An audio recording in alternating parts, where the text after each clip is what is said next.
여러분 안녕하세요, 블랙입니다. 코스피가 드디어 마의 3천을 넘었습니다. 모두 축하드립니다. 정말 그동안 많은 사람들이 국장 탈출은 지능순이라는 말을 하면서 국장 투자하시는 분들은 힘든 세월을 보냈을 거라 봅니다. 그런데 드디어 코스피가 여기까지 올라왔죠.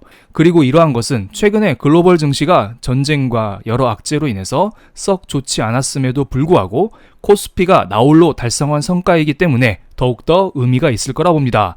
여러분, 그동안 버텨온 세월을 조금이나마 보상을 받으셨기를 바랍니다. 그리고 앞으로 더 코스피가 올라와 주면서 많은 사람들이 기뻐했으면 좋겠습니다. 과거 차트를 잠깐 볼까요? 코로나 이후 부양책의 힘으로 3,316포인트까지 올라왔었는데요. 이때 난리가 아니었죠. 국장 가자, 삼성전자는 더 간다, 동학개미 화이팅, 이런 말이 주변에서 나왔던 시기였습니다. 저도 3, 4년 전에 저장해둔 짤이 몇 개 있는데요. 그때 이런 것들이 유행하곤 했었죠. 그렇지만 개미들의 기대를 외면한 채 그 이후 증시가 하락하면서 우리는 모두 힘든 세월을 보내왔었고요. 그래도 작년 코스피 지수 자체는 하락했었지만 전력기기, 조선, 방산 이런 섹터 중심으로 한국 증시의 하방을 지지해 줬었고요. 물론 올해에도 이런 섹터들은 올랐지만 여기에 추가적으로 화장품, 원전, 지주사, 반도체 이런 섹터들이 합류하면서 다 함께 힘을 모아 코스피 3천 돌파에 기여를 했습니다. 코스피가 급등한 배경으로는 정부의 경기 부양 및 증시 부양 의지 때문으로도 볼 수 있겠는데요.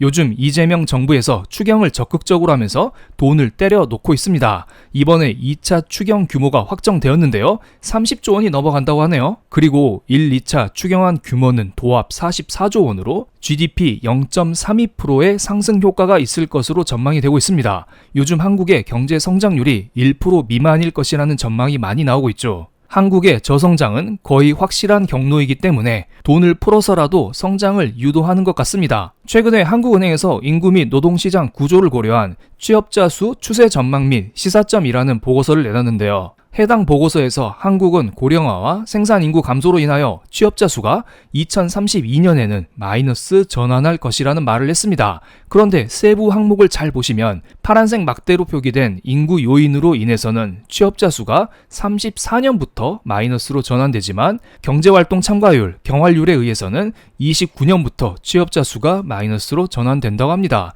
그러니까 인구적인 요인보다 무언가 GDP 자체가 꺾이면서 한국의 고용이 조만간 침체에 빠진다는 보고서가 나왔습니다. 그래서 이런 것을 막고자 혹은 최대한 늦추고자 지금 같은 시기에 추경을 통해서 경기를 부양시키고자 하는 것 같습니다. 다만 이번 추경 재원 마련을 위해 20조 원의 국채 발행은 피할 수가 없겠는데요. 이로 인해서 건전 재정의 대표 지표인 재정 준칙이 또다시 무너져 버렸습니다. 무슨 말이냐면 정부는 그동안 GDP 대비 재정 수지 적자 규모를 마이너스 3% 미만으로 관리해 오고 있었는데요. 작년에 이미 이것이 무너져 버렸고요. 올해 역시 무너지는 결과가 나올 것 같습니다. 이번에는 관리 재정 수지 적자 규모가 GDP의 마이너스 4%를 초과해 버렸죠. 게다가 GDP 대비 국가 채무는 49%까지 올라갔습니다. 물론 다른 선진국 대비 낮은 수준이라고는 하지만 국가 부채 자체가 늘어나는 것을 달갑게 여기지 않으실 분들이 많을 것으로 보입니다. 적자 국채 발행에 대해서는 제가 지난 영상에서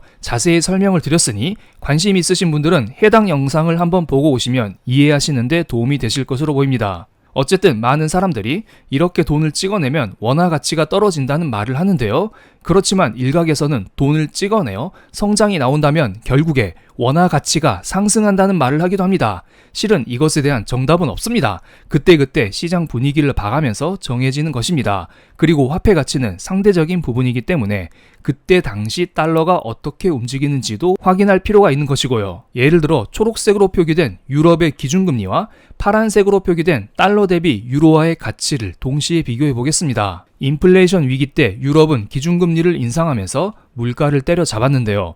기준금리를 올리니 당연히 유로화의 가치 역시 다 같이 상승하는 모습을 보여줬습니다. 그렇지만 최근에는 분위기가 좀 바뀌었는데요. 현재 유럽은 누구보다 기준금리를 빠르게 내리고 있습니다. 그렇다면 파란색으로 표기된 유로화의 가치가 떨어져야 하지 않을까요? 기준금리 인하 초기에는 유로화 환율이 하락하는 모습이 나왔지만 결국에는 유로화의 가치 상승으로 돌아섰습니다. 파란색 차트 보면 이렇게 떨어지는 척하다 다시 올라갔죠? 참 이상하지 않나요? 이렇게 해석할 수가 있어요.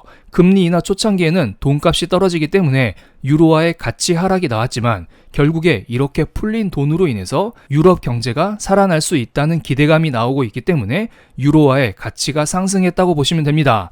여기에 독일은 방위비 중심으로 엄청난 돈을 풀겠다는 말을 하고 있죠. 그만큼 돈을 많이 풀어서 경기를 확실하게 살리겠다는 의지를 시장에 보여주고 있고 시장은 이것을 긍정적으로 인식하고 있다는 해석을 할 수 있습니다. 그럼 원달러 환율 차트를 볼게요. 현재 대통령은 후보 시절부터 돈을 풀어야 한다, 쿠폰을 줘야 한다, 이런 말을 입버릇처럼 하던 사람입니다. 그렇기 때문에 전 대통령 탄핵이 결정되자마자 갑자기 환율이 급격하게 떨어지기 시작했습니다. 참고로 해당 차트는 환율이 떨어질수록 원화가 강세로 가는 방향이고요. 환율이 상승할수록 원화가 약세로 가는 방향입니다. 전 대통령이 탄핵되자마자 원화 강세가 발생했다고 보시면 됩니다.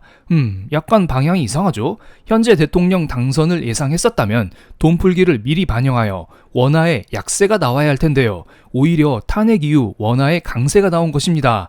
그렇다면 시장에서는 돈을 풀어서 경기가 살아나면서 증시 역시 다 같이 오를 수 있는 시나리오를 예상했고 이게 바로 원화 강세로 나타났다고 보시면 됩니다. 환율을 잘 보셨던 분들은 이번 코스피 상승장에 제대로 탑승했을 것으로 보입니다. 물론 자랑은 아니지만 저도 나름 잘 타고 있습니다. 물론 단순히 한국 경제가 살아날 것이다 이런 기대감 하나만 생각하시면 안 됩니다. 이것은 미국 화폐의 달러 가치를 나타내는 달러 인덱스 차트인데요. 연초부터 달러가 지속적인 하락을 보여주고 있습니다. 달러가 꾸준히 하락하는 모습을 보여주고 있기 때문에 상대적으로 원화의 강세가 나오고 있다라고 해석을 할 수도 있겠습니다. 제가 볼 때에는 방금 전에 설명드린 두 가지 요인이 모두 혼재되어 나타나면서 지금 환율이 쭉 아래로 내려왔다는 생각이 들어요. 그런데 여기에서 무언가 새롭게 사기에는 매우 어렵습니다. 유망한 종목들이 다 너무 올라와 있거든요. 그렇다고 해서 덜 오른 2차 전지를 사기에는 2차 전지 자체의 성장성이 부족해 보이지 않나요? 그렇기 때문에 덜 올랐다는 이유로 아무거나 사다가는 나홀로 불장해서 손가락만 빨고 있을 수 있어요. 그렇기 때문에 지금은 이미 올라와 있는 종목들이 눌림목이 오면 그때 적극적으로 잡아가는 전략이 좋다고 봅니다. 예를 들어 SK 하이닉스 같은 경우는 지금 신고가를 경신하고 주가가 너무 많이 올랐죠. 그런데 2년 뒤에 90조를 번다는 보고서가 나왔습니다. 지난해 영업이익이 23조 원 정도이고요.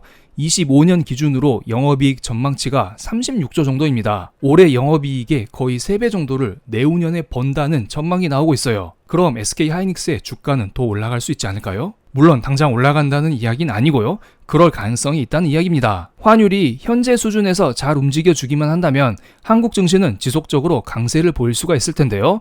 아마도 역사적인 고점인 3,300포인트 돌파는 꿈이 아닐지도 모르겠습니다. 요즘에 외국인이 한국 증시를 평가하는 요소로 PBR을 가지고 왔는데요. PBR은 한국 기업들이 보유하고 있는 전체 자산 대비 기업들의 시가총액이 얼마 정도인지를 평가하는 지표입니다. 아시아 증시의 평균 PBR이 1.5 수준입니다. 그에 비해 한국은 이제 막 PBR 1을 돌파했습니다. 그렇다면 아시아 증시 평균을 따라가기만 한다면 코스피가 지금 자리에서 4,000을 돌파하는 것은 꿈이 아닐지도 모르겠습니다. 그렇기 때문에 안정적인 투자를 하시려면 대형주 중에서 PBR이 낮은 지주사 중심으로 투자를 하는 것도 좋다고 보입니다. 그리고 제가 상대적으로 덜 오른 섹터 종목들이 정리된 자료를 저의 네이버 프리미엄 컨텐츠에 정리를 따로 드렸으니 관심 있으신 분들은 고정 댓글 참고를 부탁드리겠습니다. 오늘 하루만 무료로 공개를 드리겠습니다. 그럼 오늘 영상 여기서 마치겠습니다. 제 영상이 마음에 드셨다면 구독, 좋아요, 알림 설정까지 부탁드리겠습니다. 감사합니다.